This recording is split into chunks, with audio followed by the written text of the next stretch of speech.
cái đi nè tiền bên bên tiền cái nào bà tiền cái nào đó PowerPoint đâu rồi nó PowerPoint đi mà PowerPoint software soပြီးတော့2016ပေါ့နော် PowerPoint software ရှိမနေဘူးလား desktop ပေါ်မှာကဲ desktop ပေါ်မှာတင်ထားတဲ့ software တစ်ခုကိုကိုကဖွင့်ချင်တယ်ဆိုရင်ဘယ်လိုဖွင့်ရလဲ double click နှိပ်ရတယ် double click နှိပ်လိုက်တော့ဒီလိုမျိုးပေါ်လာတယ်ဟုတ်တယ်နော်ဒါကတော့ PowerPoint နော် PowerPoint 2016ကိုစာဖွင့်ခြင်းဒီလိုမျိုးမြင်တွေ့ရမယ်ဟုတ်လားဒီလိုမျိုးပေါ်လာမယ်အဲ့မှာကိုက design တွေကိုရွေးပေးလို့ရတယ်ဟုတ်လား design တွေအများကြီးမရှိဘူးလား design တွေအများကြီးရှိနေတယ်ဒီမှာဒါနော်ဒီဘက်မှာဘာတွေရှိတော့ PowerPoint ဆိုတဲ့ software နာမည်မရှိဘူးလားရှိတယ်ဒါတွေကြတော့ဘာတော့ recent ဆိုတာဟိုအရင်အသုံးပြုရတဲ့ PowerPoint 2013 version ပေါ့နော်အဲ့ဒါဒီမှာ recent order folder အနေနဲ့ရှိနေတယ်ဒီဘက်မှာကြတော့ဘာတွေရှိတော့ဒီကောင်ကြတော့ Microsoft PowerPoint help ဆိုတာအကူအညီတောင်းတယ် PowerPoint မှာဘာဖြစ်နေပါလဲအဲ့ဒါအကူအညီပေးပါဆိုတာ online ကနေအကူအညီတောင်းလို့ရှိရင်သူကအဲ့ဒီ Microsoft Corporation Help Center ကနေပြီးတော့အကူအညီပေးမယ်ကျွန်တော်ပတ်စံလိုနေပါလဲနော်ဝေရတော့ရပါမလားရအောင်နော်ကဲဒါဆိုရင်အခုဒီနေရာမှာဒီဘက်ကကြတော့ဘာလို့ခေါ်တော့အဲ့မှာခလုံးလေးပေါ်တယ်ဘာလို့ခေါ် minimize ဒီဘက်ကကြတော့ဘာလို့ခေါ် maximize ဒီဘက်ကကြတော့ဘာလို့ခေါ် minimize ဒီဘက်ကကြတော့ဘာလို့ခေါ် maximize ဒီဘက်ကကြတော့ဘာလို့ခေါ်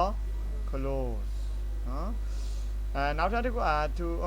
sign in to get the most out of office နော်သူတို့ကလည်းဒီ software တွေကတော့သူတို့နိုင်ငံမှာဆိုရင်ဝယ်သုံးရတာပေါ့နော်ဘာသုံးရလဲဝယ်သုံးရတယ်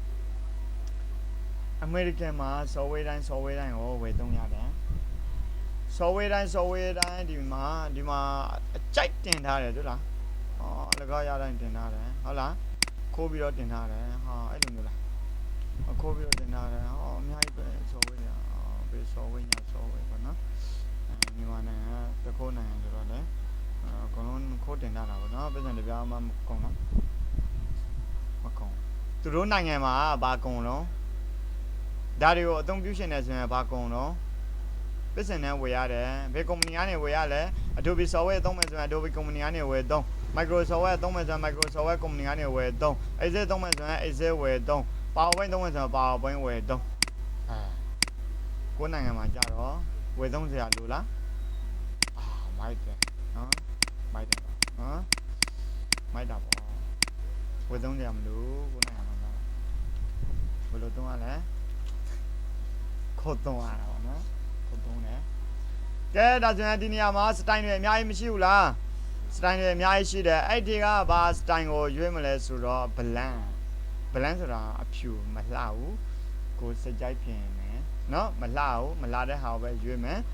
တပြက်ယူလိုက်မယ်PowerPoint မြင်ကွင်းကိုရလာပြီ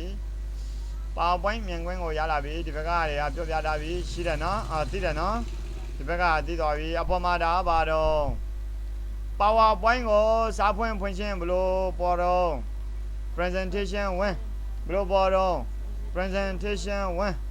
ကဲဒါဆိုရင် Microsoft Word ကိုဖွင့်လိုက်ပြီ double click နှိပ်ပြီးတော့ blank document ဝင်လိုက်ပြီဘလို့ပေါ်တော့ document ဝင်ဟုတ်လား PowerPoint မှာဘလို့ပေါ်တော့ presentation ဝင်ဒါဆိုရင်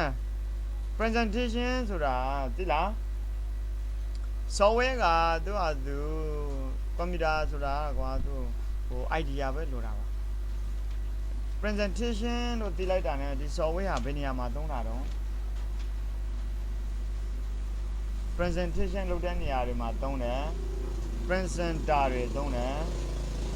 ဥပမာနောက်မှမတွေ့ဘူးလားဟိုအဆိုတော်တွေအရှင်းမှာပါတယ်သချင်းတွေဆိုတယ်အနောက်မှာကာလာတွေပြင်းနေကြတယ်အဲ့ဒါတွေကလည်းလုပ်လို့ရတယ် presentation လုပ်လို့ရတယ်နောက်တစ်ခုကကဲ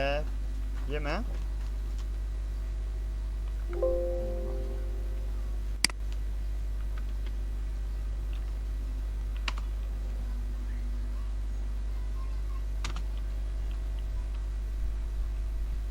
က PowerPoint နော် PowerPoint ဘယ်နေရာမှာသုံးလဲဟမ်ဘယ်နေရာမှာသုံးလဲ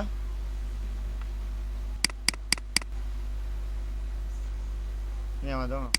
အစည်းအဝေးဟုတ်လားအစည်းအဝေးတွေမှာသုံးတယ်တဲ့အစည်းအဝေးတွေမှာသုံးမယ်ဟုတ်လားနောက်ထပ်ဘယ်နေရာမှာသုံးတော့အစည်းအဝေးမှာပါတယ်ပြောလို့ရတာတော့အစည်းအဝေးတွေလုပ်တဲ့အခါမှာ presentation ပေးတာပေါ့နော် presentation ပေးတယ်ဒါဘာဖြစ်တော့လဲဒီနေရာမှာဘာဖြစ်တော့လဲကလာကားတွေမှာမပါဘူးလားoffice မှာလေဟိုဟာပလိတ်တွေနဲ့လေရဲတွေနဲ့လေဟိုဒီနေရာမှာဘာဖြစ်တော့လဲဒီနေရာတွေဘယ်လိုရှင်းမယ်ဘယ်လိုလုပ်မယ်ဆိုတော့ presentation လုပ်တဲ့လူကိုဘာလို့ခေါ် presenter ဘာလို့ခေါ် presenter အမြဲတမ်းမကြောက်ဘူးလားအဆိုတော့တယောက်ဆိုမယ်ဆိုတော့အရှင်းမှာကြော်ညာပေးတဲ့လူကိုဘာလို့ခေါ် presenter လို့ခေါ်နော် presentation လုပ်တဲ့လူကို presenter လို့ခေါ်အဲ့လိုမျိုးပဲ presentation လုပ်တဲ့နေရာမှာအသုံးပြုတယ် presentation ကဘယ်နေရာတွေမှာအသုံးပြုတယ် presentation ကအဆိုတော်တွေတရှင်းဆိုတဲ့နေရာမှာလဲ presentation ဆိုတဲ့ဒီ PowerPoint ကိုအသုံးပြုတယ်နောက်ပြီးတော့တက္ကသိုလ်တွေမှာတကယ်တက္ကသိုလ်ကြီးတွေမှာကြတော့ဘိုးနဲ့ရေးပြလို့မရတော့ဘူးနော်ဘယ်လိုသုံးရလဲဆိုတော့ license present တွေ license ရှိရတယ်တစ်ခုပြီးတစ်ခုနောက်စက်ရုံတွေမှာပေါ့နော်ဆရာတို့ကစက်ရုံမှာအလုပ်လုပ်တယ်စက်ရုံမှာအလုပ်လုပ်တော့အလုပ်သမားတွေကအတင်းခေါ်ထားတယ်ဒီနေ့အတင်းခေါ်ထားတော့အဲ့ဒီလူတွေကိုစက်ရုံမှာရှောင်ရန်တွေရှိတယ်စက်ရုံမှာရှောင်ရန်တွေကိုဒီ presentation နဲ့ပတ်သက်ပြီးတော့ဘယ်နေရာမှာဘယ်လိုကိုင်းပါဘယ်နေရာမှာရောက်ရင်လက်ပြတ်တတ်တယ်နော်ဘယ်နေရာသွားလို့ရှိရင်အင်တာဘယ်လိုမျိုးနေပါနောက် second chat တွေကိုအကုန်လုံး slide show သုံးပြီးတော့ပြပေးရလားအဲ့လိုဆိုရင် PowerPoint ကိုကြည့်ချင်းအပြင်ဘာလုပ်တဲ့ software လဲ presentation လုပ်တဲ့ software Microsoft software ကိုကြည့်ချင်းအပြင်ဘာလုပ်တဲ့ software လဲ document စာရွက်ဒါ document ပေါ့ဒါစာရွက်စာတမ်းတွေပေါ့နော်စာရွက်စာတမ်းဆိုတော့စာရိုက်တဲ့ software ဟုတ်လား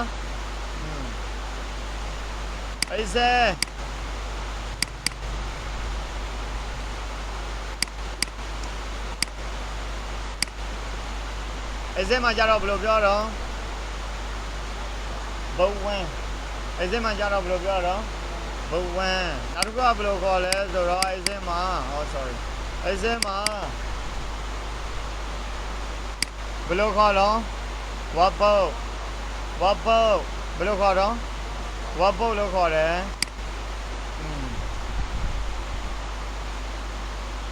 အဲ့စကိုစာဖွင့်ရှင်းပါပေါ်တော့ဘဝMicrosoft ရဲ့စာဖွင့်ရှင်းပါပေါ်တော့ document နော် document 1 PowerPoint presentation 1နော် presentation 1ဒါဆိုရင် PowerPoint ကို presentation လုပ်တဲ့နေရာမှာသုံးတယ်နော်ရပြီလားဒီအပေါ်မှာဘာတန်းဘာတန်းလဲဒီဘာတန်းဘာတန်းလဲမသိဘူးဘာတန်းနော်တိုက်တယ်ပါဘာတော့တိုက်တယ်ပါဒီဘက်ကခလုတ်ကဘာခလုတ်တော့ save ခလုတ်ဒီဘက်ကခလုတ်ကဘာခလုတ်တော့ undo ခလုတ်ဒီဘက်ကခလုတ်ကဘာခလုတ်တော့ redoဒီဘက်ကခလုတ်ကဘာခလုတ်တော့presentation လုပ်ဖို့အတွက်သုံးတဲ့ခလုတ်နော် F5 နော်ရလားပြန်ထွက်မယ်ဆိုရင်ဒီကောင်လေးနဲ့ ESC နဲ့ကဲ PowerPoint တွေဘယ်နေရာမှာသုံးလဲဆိုတာကိုသိပြီလားသိပြီလားသိပြီ PowerPoint ကိုဘယ်နေရာမှာသုံးလဲဆိုတာကိုသိတာပြီဒါဆိုရင်ဒီဘာတန်းကိုဘာတန်းလို့ခေါ်လဲဘာတန်းလို့ခေါ်လဲဒီမှာဒီဟာလေးတွေကိုဘာလို့ခေါ်တယ်မသိဘူးတက်ပါ Baba dan no khorong. Teba. Yala. Baba le. Teba bo ma tin tha de da le de ba lo kho. Ribbon tat. Ba lo kho. Ribbon tat. RIBB O N RIBB O ribbon tat. T B S tat. Ba lo kho le da le de home ribbon tat. Da san ba ribbon tat le. Inside ribbon tat. Da san ba ribbon tat le. Design ribbon tat. Da sanမသိတော့ transition ribbon တက်ဒါကဘာတက်လဲ animation ribbon တက်ဒါကဘာတက်လဲ slide show ribbon တက်ဒါကရော review view အဲ့ဒါတွေပြောနေမယ်ဆိုရင်တော့ကြာမှာပေါ့နော်ဒီအောက်ကဒီဘာတန်းကိုဘာတန်းခေါ်တော့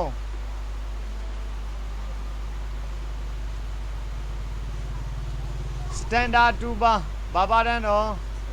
standard 2 bar ရေးတယ်လားSTANDARD standard TO2 BA bar standard 2 bar standard 2 bar ဟာဘယ်ဟာတွေကိုလောက်ဆောင်ပေးတာလဲဆိုတော့ home ကိုနှိုက်လိုက်တော့ home ရဲ့ standard 2 bar option ကကြားလာတယ်နော် inside နဲ့ပတ်သက်တော့ standard 2 bar option နဲ့ကြားလာတယ်2 bar option လို့ပဲရေးလာနော်standard 2 bar option နဲ့ကြားလာတယ် design ကိုနှိပ်လိုက်လို့ရှိရင် standard 2 bar option နဲ့ကြားလာတယ်သူ design နဲ့ပတ်သက်တဲ့ဟာလေးပေါ့နော်transition မှာလည်းဒီတိုင်းပဲ animation မှာလည်းဒီတိုင်းပဲ slide show မှာလည်းဒီတိုင်းပဲ review မှာလည်းဒီတိုင်းပဲနော်ဒါဆိုရင်ဒီအခေါ်ဝဒီအပေါ်မှာအကုန်လုံးသိတော့ရလားမသိသေးဘူးသိပြီလားမသိရဘူးတိတ်နေချင်းဒီဘာဖြစ်လဲဝန်ခံရရောက်တာပေါ့နော်မသိဘူးသင်နေတာတော့မသိဘူးဒါဆိုရင်တော့ဇာတသက်ခိုင်းဝင်တော့ရနော်ဘယ်ခိုင်းဝင်တော့ရလဲဒီဝတ်တဲ့ခိုင်းဝင်တော့ဖျားကြေလို့မရဘူးဒီမှာဆရာကြေလို့မရဘူးနောက်တစ်ခုသိထားမှာဒီခလုတ်လေးက ribbon display option တခါတလေဒါလေးတွေကိုနှိမ့်ပြီးတော့တယ်ဟောဘာမှမရှိတော့ဘူးအဲ့လိုဆိုဘယ်လိုလုပ်အောင်ကောင်းဘာမှမရှိတော့ပိတ်လိုက်တာပဲကောင်းပါရောအဲ့လိုမဟုတ်ဘူးเนาะဒီမှာအဆက်ကလေး30ရှိတယ်အဲ့မှာဒါလေးပေါ်လာလို့ရှိရင် show tab ကိုနှိပ်လိုက် show ဆိုတာငါ့ကိုပြပေးပါအဲ့လိုမျိုးပြောနော် show ဆိုတာငါ့ကိုပြပေးပါ tablet တွေပြပေးပါအဲ့လိုမျိုးပြောနော် show tab နော်တခုခုမှားနိုင်မိတယ်ဆိုရင်ပိတ်လိုက်တာပဲကောင်းပါလေအဲ့လိုကောင်းမပိတ်နိုင်နော်ဟိုလုံးလို့ရတဲ့ဟာမှန်တယ်များကိုလုံးကြည့်ပေးရတယ်လုံးကြည့်ရတယ်ဆရာတို့လည်းဒီအဆက်30ကိုဘာလို့ထင်လဲဆိုတော့အဆက်30ပဲထင်တယ်ပြတောနှိပ်ကြည့်လိုက်မှပဲဒါပေါ်လာမယ်ဒါပေါ်လာမှဒါလေးကိုနှိပ်ကြည့်တယ်ဒါလေးနှိပ်ကြည့်မှ auto high ကိုလုံးလိုက်တော့ပြင်ပြောက်သွားတယ်မဟုတ်လားအမှားတွေအများကြီးကြုံပြီးမှအမှန်ရလာတာဘာလို့ဆိုတော့ကိုကစင်ကာပူမှာသွားတင်တာမဟုတ်တယ်မလားဟောဟောင်ကောင်မှာကွန်ပျူတာသင်တဲ့တော့တက်တာမဟုတ်အီတလီမှာဗီဒီယိုပညာကိုတော့သင်တာမဟုတ်အကုန်လုံးပြန်မှာသင်တာတော့ကွန်ပျူတာထဲမှာသင်ဟုတ်တယ်နော်အရှင်ကုန်သက်ပါအောင်တော့သူကြဟိုမှာတော့ပညာကဒီပညာပဲရမှာနော်ဟိုနိုင်ငံခြားမှာတော့သင်တော့သူများတော့အထင်ကြီးမှာပေါ့နော်ဘိုးကျော်ဝင်ကနိုင်ငံခြားပြင်ဟာဒီတော့ဟိုမှာသင်တဲ့တက်ထားတာဟုတ်တယ်မအဲ့လိုဆိုတော့ရှယ်ပဲအဲ့ဒါကြောင့်ပြည့်မရှိဘူးနော်စင်ကာပူမှာလည်းတော့မတင်နိုင်ဘူးသင်စရာလည်းမလိုအရှင်ကုန်တော့အရှင်တိုးနဲ့ကိုဘွားကိုအသုံးချမယ်ကွန်ပျူတာတချို့ဆိုရင်မတွေ့ဘူးလားဆရာဝန်သင်ဖို့ဆရာဝန်ဖြစ်ဖို့အတွက်ဟိုဘွဲ3ဘွဲလောက်ယူဖို့အတွက်အသက်50လောက်မှ3ဘွဲလောက်ရတယ်60လောက်မှရတယ်ကွာအဲ့ဒီဘွဲကနောက်ထပ်အဲ့ဒီက10နှစ်လောက်တော့နေရလက်80လောက်ပြီလို့နေရ80ပြီးရင်အဲ့3ဘွဲကဘာလို့လဲဘာဖြစ်သွားအဲ့အသက်80ပြည့်ပြီအဲ့ဆရာဝန်ကဘွဲ3ဘွဲရှိတယ်နောက်တစ်နှစ်နဲ့ဆိုရင်သေပြီအဲ့3ဘွဲကဘာလို့မှာဒီကောင်းမရဘူးထားခဲ့ရမှာလူပြင်မှာထားခဲ့ရမှာ အဲ့ဒါကြောင့်အရှင်အကုန်မခံရဘူးပညာလေးလာတဲ့အခါမှာဆရာမတာသမင်းအခုဆိုရင်တော့3ယောက်ဖြစ်တော့မှာပေါ့နော်သူတို့လည်းအရှင်ပေးမကုန်အရှင်တိုတိုနဲ့ထီအောင်မဲဟာလေးတွေလမ်းသားပြားမှာပေါ့နော်သူကသူအရှင်ကုန်ခံကျင်တဲ့သူကတော့ခံပေါ့ဒါသူခံနေတယ်နော်ပိတ်ထားအေးတာပေါ့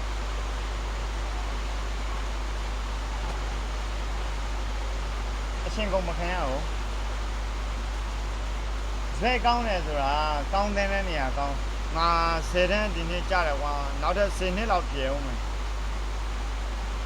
ဘာလုံးမှာတော့10နှစ်အောင်ပြင်ဘာလုံးမှာအဲ့လိုမျိုးစိတ်ထားနေအောင်ရင်တော့ကောင်းတာပေါ့နော်10တန်းအောင်တော့မကောင်းလားကောင်းတယ်ဒါမဲ့မအောင်တော့လည်းဘာဖြစ်လဲကောင်းတယ်မအောင်ရင်လည်းကောင်းတယ်အောင်ရင်လည်းကောင်းတယ်10တန်းအောင်ဝယ်ရပြီထောင်းစက်အောင်မှာအလုံးလုံးမယ်ကလားမှာ2သိန်းနဲ့3သိန်းယူကွာလောက်မလားအဲ့လူပြောမလောက်ဘူးနော်ထမင်းဖို့ပဲရအောင်တက်တာဆိုရင်အရှင်ကုန်မခံဘဲနဲ့ပညာရဲ့တစ်ခုကိုသင်ပါနော်အရှင်ကုန်မခံဘဲနဲ့ကိုဝါသနာပါတဲ့ပညာရေးကိုသင်ပါပညာသင်တဲ့နေရာမှာလေကိုအတွက်ဘာကိုသင်ရမလဲဘာကိုသင်ရမလဲအန်ဒီရဲ့ကျင်းတဲ့ပညာကိုသင်ပါကိုကလှုပ်တဲ့အလောက်ကကားမောင်းတတ်တယ်ဘယ်နဲ့မှောက်မလဲမသိဘူးသိချလားကားမောင်းတာမသိချဘူးနော်ဘယ်နဲ့သင်မယ်ဆိုတာမသိဘူး90ရာခိုင်နှုန်းကသေဖို့များတယ်ကားမောင်းတဲ့လူကနော်နောက်ပြီးတော့ကွန်ပျူတာကိုင်တဲ့လူကလေ90ရာခိုင်နှုန်းကမျက်လုံးပြတ်ဖို့များတယ်အဲ့ဒါကြောင့်ဝေးကနေကနော်ဒီလိုမျိုးခိုင်မသုံးနဲ့မနေ့ကကောင်းကြိုက်တယ်သူကဒီလိုမျိုးကြည့်မကြည့်နဲ့ဝေးနေတယ်လို့ဝေးကြည့်နော်ဝေးနေတယ်လို့ဝေးကြည့်နော်လက်တမှန်းစာဒါဆိုရင် PowerPoint ဒီအပေါ်မှာမတည်တဲ့ဟာရှိလားမတည်တဲ့ဟာတွေရှိသေးလားမရှိပါရမရှိရနော်မရှိတော့ဘူးနော်ကဲဒါဆိုရင်ပထမပိုင်းသင်ခန်းစာကိုဒီမှာရက်မယ်